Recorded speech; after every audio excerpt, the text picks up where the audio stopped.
So in my last video, I talked about some books I bought. Well, I read one of them. I read Raymond Chandler's The High Window. I reached page 152 today, November 5th, on November 5th, 2023, which means that I guess I finished the book. And then I looked across at this about the author, which claims that Raymond Chandler was never a prolific writer. I think that's, that's arguable, of course. This book was published in 1942, and this fan favorite, his first novel, The Big Sleep, was published in 1939. There is a novel between these two, so I feel like that's that seems to be like a somewhat prolific period. Raymond Chandler writing here at the start of World War II. First, I'd like to talk about the physical book. I read the book in this nice vintage crime edition. It has really nice typography, and it's a design from the late 80s. This is from 1988, I think. And it holds up really well. I showed some people this book to tell them I was reading it, and they said they liked the design. Two people said they liked the design, and one of those people also said they really liked the photograph on the cover. I also liked the photograph, and I think I liked it more and more the more I read the book, finished another one of the short chapters, closed the book, and had occasion to look at the picture. I've been especially obsessed with these three solid lines on the right-hand side that don't seem to have any purpose other than just to kind of fill out the space. I wonder what it would look like with them not there. Would it look way worse? It would look a bit different. Maybe it would look like a bigger book. This book is somewhat thin. The spine of it, maybe because of my grubby hands or whatever, it looks really grubby, the spine of this book. It has that, I don't know if this is appealing to anybody, but sometimes it's appealing to me. The way the spine will turn a different color than the rest of the book. Like the front and the back will be the unsullied color of the cover, or maybe they will be the unbleached color that the spine ends up being. This kind of book, this vintage crime book, I have a lot of Dashiell Hammett, it turns out. I was looking back through my shelves, and it turns out I have lots of Dashiell Hammett books that have this design. The Glass Key, The Continental Op, which is a rather long book, and I think it has lots of stories in it. The Woman in the Dark, which is listed under short stories of Dashiell Hammett's on Wikipedia and is very thin. And The Maltese Falcon, which I have yet to read. But this is the only Raymond Chandler book I have in this style. The other Raymond Chandler books I own are two in number, The Long Goodbye and The Big Sleep, as of today, November 5th, 2023.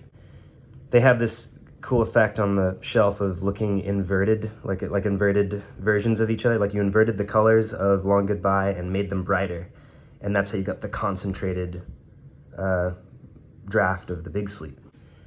I kind of like that Chandler himself is not pictured on this edition.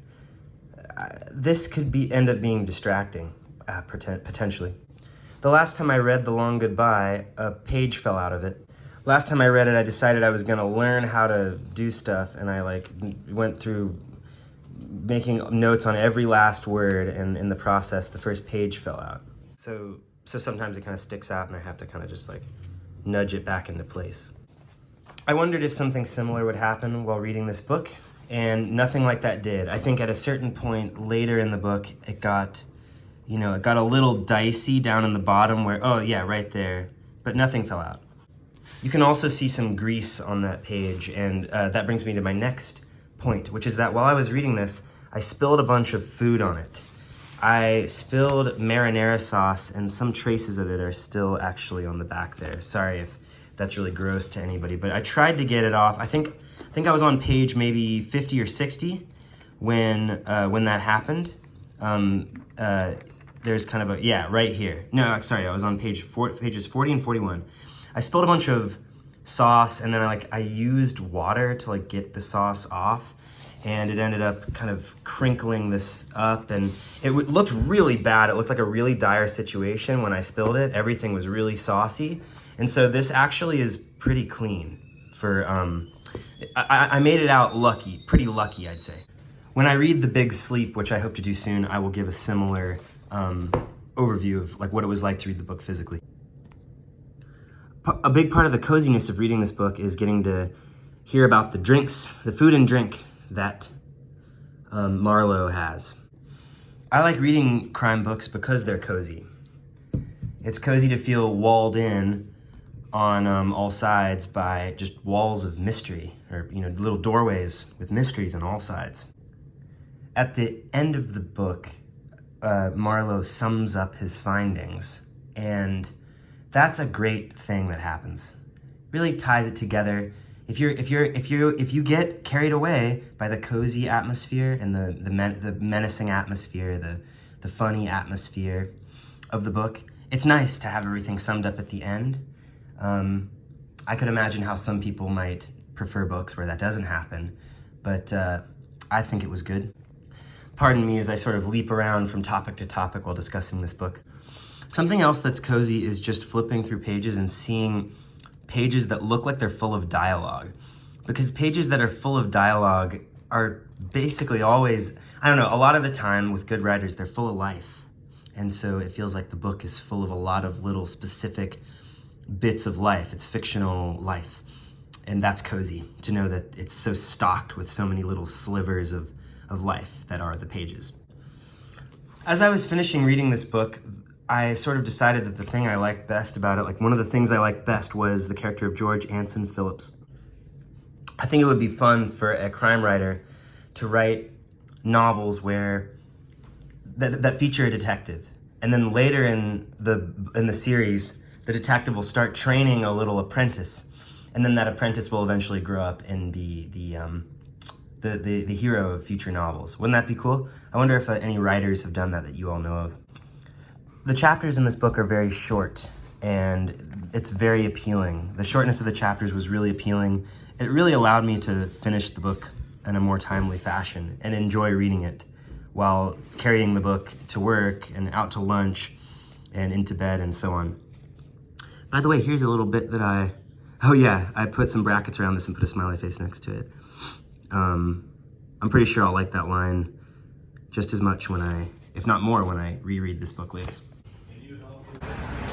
I read a decent portion of the novel out here on the porch by the loud road.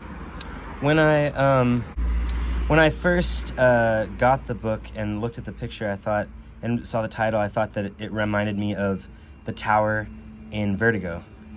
And some of the pleasures of watching Vertigo are in this book. You get to feel deceived. You get to feel like you don't really know what's happening. You get to feel an amount of obsession that I feel like is probably pretty normal for detective novels. And you also get to have some pursuits. It's Marlowe that's pursued for some of the scenes in this novel. And those are some of the scenes I liked the best. Those ones with George Anson Phillips. I could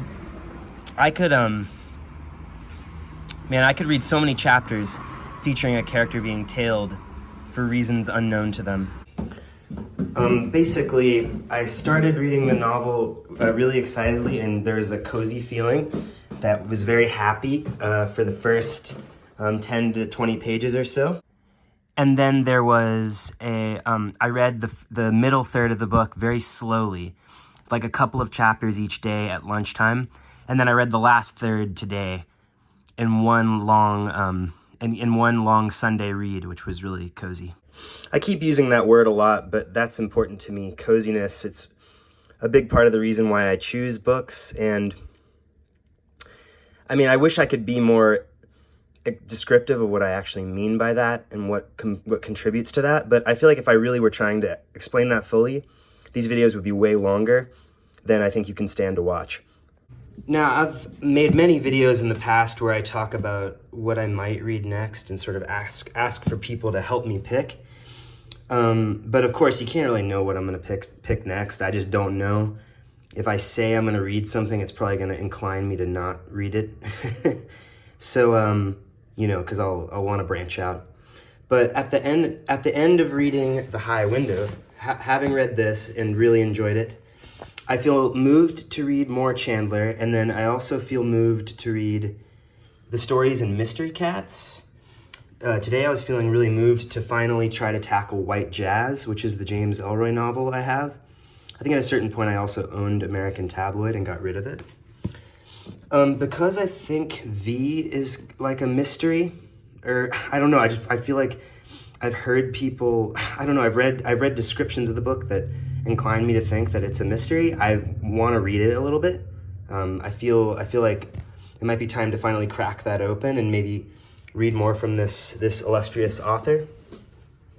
And then I also feel moved to read this book that I lucked out and found recently, Epitaph for a Tramp and Epitaph for a Deadbeat, two of David Markson's early books that he apparently wrote for money when he, before he started doing all of the artsy novels that he's most famous for.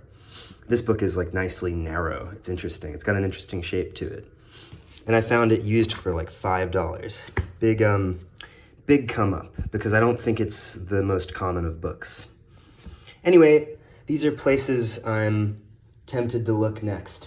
And yeah, so that's like a little bit about The High Window. I really recommend you read it. It's so short that I kind of don't really feel like telling you too much of what happens in it. There are murders. I won't say how many. And I want you to enjoy meeting the characters and watching their relationships develop, as you read this short novel. If you get this edition, I wonder if you'll enjoy reading it physically in this copy as much as I did. Even the type, which I thought was kind of small at first, ended up not being bothersome to me. All right, everybody, have a good day and happy reading.